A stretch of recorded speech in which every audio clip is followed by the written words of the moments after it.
Breaking news చూస్తున్నాము. Cinema ఇండస్ట్రీకి big shock అని చెప్పాలి. మళ్ళీ ఐబొమ్మ వచ్చేసింది.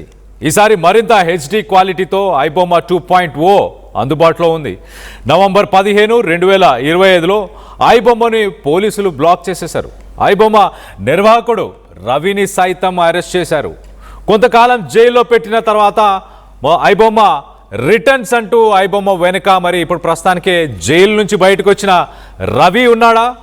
రవిని మించిన నెట్వర్క్ వేరే ఏదైనా ఐబొమ్మకు ఉందా? గతంలో ఐబొమ్మ కేసుని సీరియస్గా తీసుకున్నారు అప్పుడున్న సిపి సజ్జనార్. మరి సజ్జనార్కే బిగ్ షాక్ అని చెప్పాలా? సజ్జనార్కి షాక్ ఇస్తూ ఐబొమ్మ 2.0ని నిర్వాహకులు ప్రస్తుతానికి వదిలేశారు. ఐబొమ్మ 2.0లో ప్రస్తుతానికి ప్లే అయిన మొదటి సినిమా పేరు కూడా గాయపడ్డ సింహం. అంటే అది కావాలనే అలాంటి సినిమానే మొదటగా రిలీజ్ చేసే ప్రయత్నం చేశారా? ఈ నెట్వర్క్ వెనుక అసలు ఎవరు ఉన్నారు? మళ్ళీ ఐబొమ్మ ఇంకా బెటర్ క్వాలిటీతోని సినిమాల్ని రిలీజ్ చేస్తుందంట. దీనికి సంబంధించి మరింత డీటెయిల్గా మాట్లాడుకునే ప్రయత్నం చేద్దాం. ఇటు మా ప్రతినిధి ఇన్నారెడ్డి అందుబాటులో ఉన్నాడు. మరి కాసేపట్లో ఇన్నారెడ్డితో మాట్లాడి తెలుసుకునే ప్రయత్నం చేద్దాం. మొత్తం మీద బిగ్ ట్విస్ట్ అని చెప్పొచ్చు, బిగ్ బ్రేకింగ్ అని చెప్పొచ్చు. సినిమా ఇండస్ట్రీకి ఒక రకంగా బిగ్ షాక్ అని చెప్పాలి. ఎందుకంటే ప్రస్తుతానికి ఈ ఐబొమ్మ 2.0లో లేటెస్ట్ రిలీజ్ అయిన కొత్త సినిమాలన్నీ కూడా అక్కడ కనిపిస్తున్నాయి. గాయపడ్డ సింహం, జెట్లీ, ధనుష్ సినిమా, కొన్ని వందల కోట్లకు సంబంధించిన సినిమాలు ప్రస్తుతానికి అక్కడ కనిపిస్తున్నాయి. గాయపడ్డ సింహం నుంచి వచ్చే శ్వాస గర్జన కన్నా భయంకరంగా ఉంటుంది కేజీఎఫ్. రైట్, రవి పడ్డాక హెచ్డి క్వాలిటీలో సినిమాలు ఇవ్వడానికి మళ్ళీ రిటర్న్ వచ్చాడా?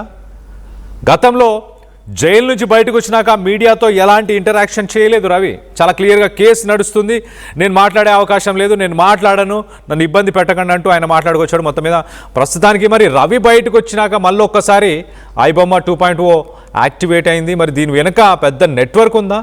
రవి ఒక్కడే ఇదంతా చేయగలడా? ఒక్కసారి దీనికి సంబంధించి మరింత అప్డేట్ తీసుకునే ప్రయత్నం చేద్దాం.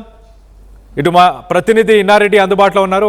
ఇన్నారెడ్డితో మాట్లాడి తెలుసుకునే ప్రయత్నం చేద్దాం. ఇన్నారెడ్డి, చెప్పండి, ఎలా చూడాలి? ఇప్పుడు రవి ఏమో కేసు జరుగుతుంది, నేనేం మాట్లాడను అన్నారు. ఆయన ఇండియాలోనే ఉన్నారు. ఎక్కడున్నారు? ఇండియాలోనే ఉన్నారా లేకపోతే మళ్ళీ అబ్రాడ్కి వెళ్ళిపోయారా? దీని వెనుక పెద్ద నెట్వర్క్ ఉందని అనుకోవాలా? ఐబొమ్మ రవికి సంబంధించి కోర్టు చాలా స్పష్టంగా బెయిల్ కండిషన్లు చాలా స్పష్టంగా చెప్పింది. సోషల్ మీడియాలో యాక్టివ్ గా వద్దు, మరొకసారి కనుక ఇలాంటివన్నీ చేస్తే మాత్రం బెయిల్ క్యాన్సిల్ అయితే యాక్ట్ తీసుకోవాల్సి వస్తుంది అన్న విషయాన్ని కండిషన్ వెలిచిన నేపథ్యంలో మరి మరొకసారి ఐబొమ్మ 2.0, అంతకుముందేమో మామూలు క్వాలిటీ సినిమాలు వచ్చేవి, ఈసారి మరింత హెచ్డి క్వాలిటీ తోటి ఐబొమ్మ 2.0 వచ్చిందంటే ఖచ్చితంగా ఈ ఐబొమ్మ కంచనంలో జరుగుతుందా, లేకపోతే ఐబొమ్మకు సంబంధించిన రవి నెట్వర్క్ లో ఉన్న వ్యక్తులు కావాలని చెప్పని పోలీసులకు ఛాలెంజ్ విసిస్తూ ఐబొమ్మ 2.0 అని చెప్పని అన్ని హెచ్డి మూవీలు రిలీజ్ చేస్తున్న కొత్త హెచ్డి మూవీలు రిలీజ్ చేస్తున్న సంబంధించి మనం చూస్తా ఉన్నాం. దీంట్లో మరి ఎవరున్నారు దాని మీద, అలాగనే ఒక రకంగా చూడాలంటే సజ్జనార్ గారికే షాక్ ఇస్తూ దీంట్లో సజ్జనార్ గారు చాలా సీరియస్ గా తీసుకొని ఐబొమ్మ రవిని అరెస్ట్ చేయడం, తర్వాత దీంట్లో ఇలాంటి నెట్వర్క్ ఉన్న వాళ్ళ మీద సీరియస్ యాక్షన్ తీసుకోవడానికి చేశారు. కాబట్టి ఇప్పుడు ఐబొమ్మ 2.0 విత్ హెచ్డి వీడియోస్ అని చెప్తని వాళ్ళు రిలీజ్ చేసే విధానం చూస్తుంటే ఖచ్చితంగా ఇదంతా కూడా ఐబొమ్మ రవి నెట్వర్క్ లో ఉన్న వ్యక్తులు చేస్తున్నారా, లేకపోతే ఐబొమ్మనే బ్యాక్ ఎండ్ లో చేపిస్తున్నాడు అని చెప్పి దాని మీద పోలీసులు విషయాన్ని చాలా సీరియస్ గా తీసుకుని ప్రస్తుతం ఇన్వెస్టిగేషన్ కొనసాగుతా ఉంది. మరి ఐబొమ్మ 2.0 ని ట్రేస్ అవుట్ చేస్తారా, మరి ఐబొమ్మ రవిని ఈ విషయం మీద మరోసారి పిలిపించి విచారించి ఇంకా ఎవరెవరు ఉండుండొచ్చు, ఎవరు ఈ నెట్వర్క్ లో ఉండే అవకాశం ఉందని దాని మీద విచారించే అవకాశం కల్పిస్తారు. ఇదంతా కూడా సైబర్ క్రైమ్ పోలీసులు కేసు నమోదు చేసుకుని ఈ ఐపీ అడ్రస్ లు, తర్వాత దీనికి సంబంధించిన హైయర్ టెక్నాలజీ కూడా ట్రాక్ చేసే కొత్త టెక్నాలజీ వచ్చింది, ఏ టెక్నాలజీ వచ్చింది, మరి ఆ టెక్నాలజీ ఉపయోగించి ఐబొమ్మ 2.0 హెచ్డి మూవీస్ ని అడ్డుకుంటారా, తర్వాత దీన్ని వెనకుండి నడిపించేది ఎవరు, దీంతో రవికి సంబంధించిన హస్తం ఉందని దాని మీద పలు అనుమానాలను ప్రస్తుతం మాత్రం సైబర్ పోలీసులు ఈ వీడియోస్ నిశ్చితంగా పరిశీలించి ట్రాక్ చేస్తున్నట్టుగా మనకు సమాచారం ఉంది. కానీ ఐబొమ్మ రవి ఉండే అవకాశం లేదంటున్నప్పటికీ కూడా ఐబొమ్మ రవి సంబంధించిన నెట్వర్క్ లో వ్యక్తులే ఇలాంటి మరొక ఐబొమ్మ రవి 2.0 హిస్టరీ వీడియోస్ అని చెప్పి చేస్తుంటే పోలీసు కూడా అనుమానిస్తున్నట్టుగా మనకు తెలుస్తా ఉంది. కళ్యాణ్, అయితే ఇన్నారెడ్డి, దీనికి సంబంధించి అంటే కొత్త సినిమాలన్నీ కూడా ప్రస్తుతానికి ఈ ఐబొమ్మ వెబ్సైట్లో కనిపిస్తున్నాయి. ఆ సినిమాకి సంబంధించిన వాళ్ళు ఎవరైనా, సినిమా ఇండస్ట్రీ నుంచి ఎవరైనా మాట్లాడారా? దీనికి సంబంధించి ఎంతగా నష్టపోయే అవకాశం ఉంది సినిమా ఇండస్ట్రీ వాళ్ళు మరొకసారి ఐబొమ్మ రావడంతో? కళ్యాణ్, యాజ్ యూజువల్ గా కోట్ల రూపాయలు పెట్టి సినిమాలు తీయడం, తర్వాత వీళ్ళు ఫ్రీగా ఆన్లైన్ లో పెట్టడం అనేది నిజంగా వాళ్ళకు చాలా నష్టం జరుగుతా ఉంది. ఇప్పుడు ప్రస్తుతం మనం ఏదైనా మూవీ రాగానే తర్వాత థియేటర్ రైట్స్ కావచ్చు, తర్వాత ఓటీటీ రైట్స్ కావచ్చు, వెరైటీ మీద డబ్బులు వస్తాయి. కానీ ఒకసారి గతంలో మనం గమనిస్తే ఏ పైరసీ సినిమా వీడియో అయినా కానీ క్వాలిటీ తక్కువగా ఉండొచ్చాయి. కానీ ఇప్పుడు ఐబొమ్మ 2.0 హెచ్డీ క్వాలిటీ వస్తుందంటే ఒక రకంగా చెప్పాలంటే ఓటీటీలో ఎంత క్వాలిటీ ఉంటుందో అదే క్వాలిటీతో మూవీస్ ఉంటున్నాయి. కాబట్టి ఖచ్చితంగా సినిమా ఫీల్డ్ కి గతం కంటే ఎక్కువ దెబ్బ తగిలే అవకాశం ఉంది. కాబట్టి దీని మీద ఇంకా ఎలాంటి ఫిర్యాదు రాలేదు. మొత్తం మీద సోషల్ మీడియాలో హల్చల్ చేస్తున్న ఐబొమ్మ 2.0 హిస్టరీ వీడియోస్ మాత్రం ఖచ్చితంగా ఆ సినిమా పరిశ్రమకు చాలా దెబ్బ తగిలే అవకాశం కనిపిస్తా ఉంది. అవతల పక్క వ్యక్తులు కూడా ఆల్రెడీ ఐబొమ్మ రవిని అరెస్ట్ చేసి రిమైండ్ చేసిన నేపథ్యంలో ఏమాత్రం దొరకకుండా దాన్ని హైఎండ్ టెక్నాలజీ తోటి ఏమాత్రం దొరికే అవకాశం లేకుండా వాళ్ళు కూడా ఈ వెబ్సైట్ కనిపిస్తుందని తెలుస్తా ఉంది. చూడాలి మరి ఫ్యూచర్ లో ఇది సినిమా పరిశ్రమ చాలా పెద్ద దెబ్బని చెప్పుకోవచ్చు. గతంలో జరిగిన డ్యామేజ్ కంటే చాలా దారుణంగా ఉండదు. గతంలో మనం వీడియోస్ చూస్తాం, ఐబొమ్మ సంబంధించిన వీడియోలు అవి పెద్ద క్వాలిటీ ఉండేవి కాదు.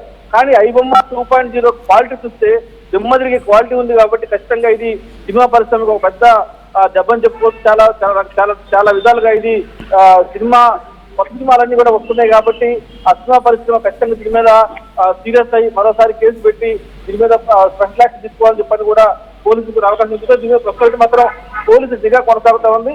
సినిమా పెద్దలు కూడా దీని మీద కంప్లైంట్ ఇవ్వడానికి సిద్ధమై తర్వాత దీన్ని ఏ విధంగా కట్టుకోవాలని దాని మీదనే సైబర్ క్రైమ్ పోలీసు ముందస్తుగా యాక్షన్ ప్లాన్ తయారు చేసి చూస్తా ఉంది. ఏదైనా కూడా గతం కంటే హెచ్డీ క్వాలిటీలో ఐబొమ్మ 2.0 రావడం అనేది ఖచ్చితంగా సినిమా పరిశ్రమ ఒక పెద్ద ఎదురుదెబ్బని చెప్పుకోవచ్చు. Kalyan, right Inna Reddy, thanks for the latest update. మొత్తం మీద ఐబొమ్మ 2.0 హెచ్డీ క్వాలిటీలో ఐబొమ్మ 2.0 వచ్చింది. కొత్త సినిమాలన్నీ కూడా ప్రస్తుతానికి ఆ వెబ్సైట్లో కనిపిస్తున్నాయి. దీనివల్ల సినీ ఇండస్ట్రీకి ఎంతగానో నష్టం జరుగుతుంది. గతంలో ఐబొమ్మ రవిని ప్రోత్సహిస్తూ ఆయనను సపోర్ట్ చేస్తూ ఎంతోమంది సామాన్య ప్రజలు ఈ టికెట్ రేట్లని మేము భరించలేకపోతున్నాం, ప్రొడ్యూసర్స్కి హీరోస్కి అంతగా డబ్బులు పెట్టాల్సిన అవసరం ఏముంది అంటూ సామాన్య ప్రజలు కూడా మాట్లాడడం జరిగింది. ఐబొమ్మ రవిని అరెస్ట్ చేసిన తర్వాత ఆయనకి ఒక రకంగా రాబిన్ హుడ్ అంటూ ఆయనకి చాలామంది సపోర్ట్ చేశారు. కానీ దీనివల్ల సినిమా ఇండస్ట్రీకి సంబంధించిన వాళ్ళు ఎంతోమంది నష్టపోతుంటారు. 24 ఫ్రేమ్స్కి సంబంధించిన వాళ్ళు ఒక సినిమాకి కష్టపడి పనిచేస్తారు. తమ పేరుని వాళ్ళు ఆ సినిమా ద్వారా ఎంతో కొంత పేరును పొందుతాము, మరిన్ని అవకాశాలు అందుతాయి అంటూ ఎంతోమంది ఆశలు ఉంటాయి, ఎంతోమంది ఆశపడుతుంటారు. కానీ వాళ్ళందరి ఆశలు కూడా అడియాశలు అయిపోతుంటాయి. ఇలా బ్లాక్ మార్కెట్లో పైరసీ సినిమాలని కనుక రిలీజ్ చేస్తే దానివల్ల ఇండస్ట్రీ ఎంతో నష్టపోతుంది అంటూ ఇండస్ట్రీకి సంబంధించిన ప్రొడ్యూసర్స్, యాక్టర్స్ వీరందరూ కూడా ఎన్నోసార్లు లబోదిబోమని మొత్తుకున్నారు. ఇటు పోలీసులను కూడా సంప్రదించారు. దాని ద్వారానే గతంలో యాక్షన్ తీసుకోవడం జరిగింది. ఆ యాక్షన్ వల్లే ఐబొమ్మ వెబ్సైట్ని కానీ ఐబొమ్మ రవిని అరెస్ట్ చేయడం జరిగింది. కానీ ప్రస్తుతానికి మరొకసారి పోలీసులకి, సినిమా ఇండస్ట్రీ పెద్దలకి, ప్రొడ్యూసర్స్కి, హీరోయిన్స్ వీరందరికీ కూడా మరొకసారి తలనొప్పిగా మారాడు ఈ ఐబొమ్మ రవికి సంబంధించి. ఐబొమ్మ రవి అయినా మరి తన వెనక ఉన్న వేరే నెట్వర్క్ ఇప్పుడు ఆ వెబ్సైట్ని రన్ చేస్తుందా?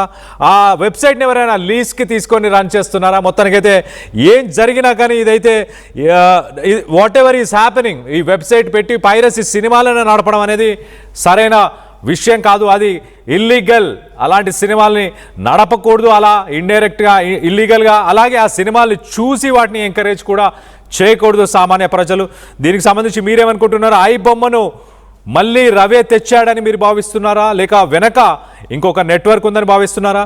దీనికి సంబంధించి మీ అభిప్రాయాలు ఏంటనేది కింద కామెంట్ రూపంలో తెలియపరచండి. అలాగే సజ్జనార్కి మరొకసారి ఛాలెంజ్ విసురుతుందా ఐబొమ్మ? గతంలో మనం చూసాం ఐబొమ్మ తన వెబ్సైట్లోనే చాలా క్లియర్గా ఒక పోస్ట్ని మెన్షన్ చేసి, నేను ఒక ప్యారలల్ ఇండస్ట్రీని రన్ చేస్తాను ఖచ్చితంగా, సామాన్య ప్రజల కోసం వాళ్ళు వందల కొద్ది డబ్బులు ఖర్చు పెట్టి వాళ్ళు మల్టీప్లెక్స్లకి సినిమా థియేటర్లకి వెళ్ళి సినిమాలు చూడలేని పరిస్థితి, హీరోయిన్స్కి ఇంతగా డబ్బులు ఇవ్వాల్సిన అవసరం ఏముంది అంటూ, అలాగే మీ వల్ల చేతనైతే నన్ను పట్టుకోండి అంటూ పోలీసులకి సవాలు విసిరిన ఆ మెసేజ్ని గతంలో మనం చూసాం.